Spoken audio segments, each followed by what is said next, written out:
حضرت آدم علیہ السلام کی پیدائش روایت کرنے والے بیان کرتے ہیں کہ جب اپنی خلافت کے لیے اللہ کا ارادہ ہوا کہ انی جاعل فی الارض خلیفہ، میں زمین میں ایک خلیفہ بنانے والا ہوں، تب حضرت اسرائیل کو حکم ہوا کہ ہر قسم کی لال، سفید اور کالی ایک مٹھی رگا رگ مٹی جمع کر کے لائیں، اور اللہ کے حکم کے مطابق مکہ اور طائف کے درمیان رکھی گئی۔ اللہ نے اس مٹی پر اپنی رحمت کی بارش کی اور اسی مٹی کے خمیر سے حضرت آدم علیہ السلام کا پتلا تیار کیا۔ 40 ورش تک وہ پتلا بے جان پڑا رہا۔ جب اللہ نے چاہا کہ حضرت آدم علیہ السلام کا ستارہ روشن ہو اور آدم کی اولاد انسان کا درجہ پوری دنیا میں بلند ہو، تو روح کو حکم ہوا کہ آدم کے جسم میں اتر۔ اس نرم روح نے سخت مٹی میں جانے سے انکار کیا۔ رب کا حکم روح کو پہنچا کہ اے جان، اس بدن میں داخل ہو۔ پھر جب روح آدم کے سر کی طرف سے داخل ہوئی تو جس جگہ پہنچتی جاتی پتھر بنا جسم ماس ہڈی میں بدلتا چلا گیا۔ جب سینے تک پہنچی تو حضرت آدم نے اٹھنے کا ارادہ کیا، وہیں زمین پر گر پڑے۔ شاید اسی لیے قرآن مجید میں فرمایا گیا ہے کہ انسان بڑا جلد باز ہے۔ اسی حالت میں حضرت آدم نے چھینکا، اللہ کی اور سے الہام ہوا اور کہا، الحمدللہ، تمام تعریفیں اللہ کی ہیں۔ اس کریم رحیم نے اپنی رحمت سے فرمایا، یرحمک اللہ، اللہ آپ پر رحمت فرمائے۔ یا اللہ کی رحمت کا پہلا جلوہ تھا۔ اس کے بعد اللہ کے حکم میں ایک فرشتہ بہشت سے سجایا جوڑا لایا، حضرت کو پہنایا اور عزت کے ساتھ تخت پر بٹھایا۔ نقل ہے کہ حضرت آدم علیہ السلام کی پیدائش کے وقت فرشتے آپس میں کہتے تھے کہ اللہ خاک سے پیدا کر کے جس ہستی کو خلافت کی گدی پر بٹھائے گا تو وہ خدا کے نزدیک ہم سے زیادہ عزیز نہ ہوگا، اور غیب کے جاننے والے کے دربار میں ہم جو دن رات رہتے ہیں، ہمیں امید ہے کہ ہمارا علم اس سے زیادہ ہوگا۔ پھر حق تعالیٰ نے تمام چیزوں کے نام حضرت آدم کو سکھلا دیے۔ فرشتوں کو حکم دیا گیا کہ اگر تم سچے ہو تو ان چیزوں کے نام بتاؤ۔ فرشتے جواب نہ دے سکے، اپنی غلطی مانتے ہوئے بولے، پاک ہے تو، ہم تو صرف اتنا ہی جانتے ہیں جتنا تو نے سکھایا، اور تجھ سے بڑھ کر جاننے والا کون ہے؟ تب اللہ تعالیٰ نے آدم کو ظاہری اور باطنی کمال سے آراستہ کیا، اور اس کی عزت کو بڑھانے کے لیے فرشتوں کو، جو حضرت آدم علیہ السلام کے تخت کے چاروں طرف لائنوں میں ادب کے ساتھ کھڑے تھے، حکم دیا کہ آدم کو سجدہ کرو۔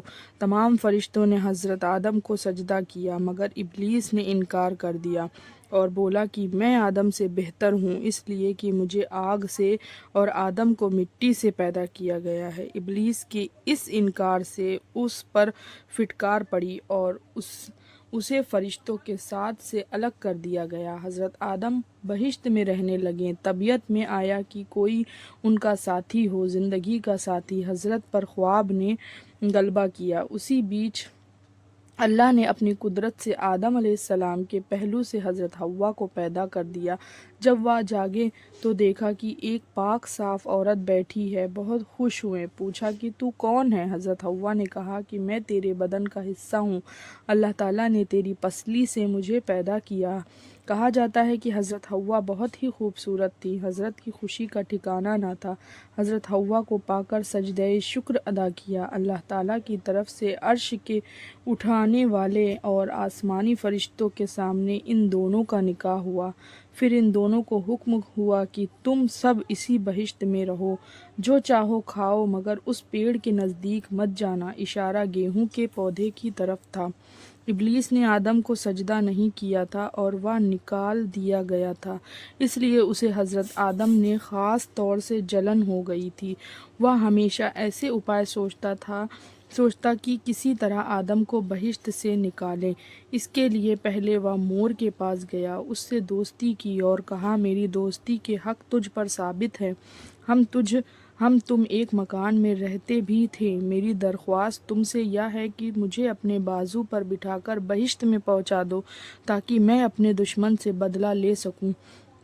مور نے اس کام کے کرنے سے انکار کر دیا اور کہا کہ یہ بات سانپ سے کہے۔ تب شیطان سانپ کے پاس گیا اور اس کو اپنے جال میں پھنسا ہی لیا۔ سانپ اس کو منہ میں رکھ کر بہشت میں لے گیا۔ پھر حضرت آدم اور حوا کے پاس گیا اور رونا شروع کر دیا۔ پوچھا کیوں روتا ہے؟ انہوں نے شیطان کو پہچانا نہیں تھا۔ شیطان نے کہا میں تم کو نصیحت کرتا ہوں، تجھ کو تو تمہارے حال پر رونا آتا ہے کہ تم اس بہشت سے نکالے جاؤ گے اور یہ بہشت کی نعمتیں تم سے سب کی سب لے لی جائے گی اور زندگی کی لذت کے بجائے موت کے درد کا مزہ چکھو گے۔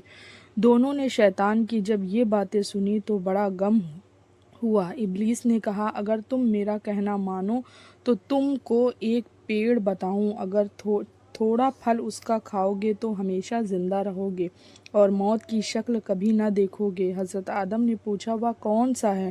شیطان نے کہا وہی پیڑ ہے جس کے کھانے سے اللہ تعالیٰ نے منع کیا۔ حضرت آدم نے اس بات کو قبول نہیں کیا کہ میں خدا کی کبھی نافرمانی نہ کروں گا۔ جب شیطان نے قسم کھائی کہ میں تمہارا بھلا چاہتا ہوں تو بھی وہ اس نافرمانی کے لیے تیار نہ ہوئے اور اٹھ کر چلے گئے۔ پھر شیطان نے حضرت حوا کی خدمت میں جا کر اس طرح ان کے دل میں بھی وسوسے ڈالے اور سانپ نے شیطان کے کہنے پر گواہی دی۔ حضرت حوا نے حضرت آدم سے فرمایا کہ سانپ تو بہشت کا خادم ہے اور وہ شیطان کے حق میں گواہی دے رہا ہے، تو میں پہلے اس پیڑ کا پھل کھاتی ہوں، اگر کوئی بات پڑے تو میرے واسطے خدا سے معافی مانگ لینا، اور نہیں تو تم بھی کھاؤ کہ ہم تم دونوں تمام عمر بہشت کی نعمتوں کو چین سے کھایا کریں گے۔ تو آپ کو حضرت آدم علیہ السلام کی پیدائش کا واقعہ کیسا لگا؟ آپ کمنٹ باکس میں ضرور بتائیے گا اور میرے چینل کو سبسکرائب اینڈ شیئر ضرور کریے گا۔ جزاک اللہ خیر۔ السلام علیکم ورحمۃ اللہ وبرکاتہ۔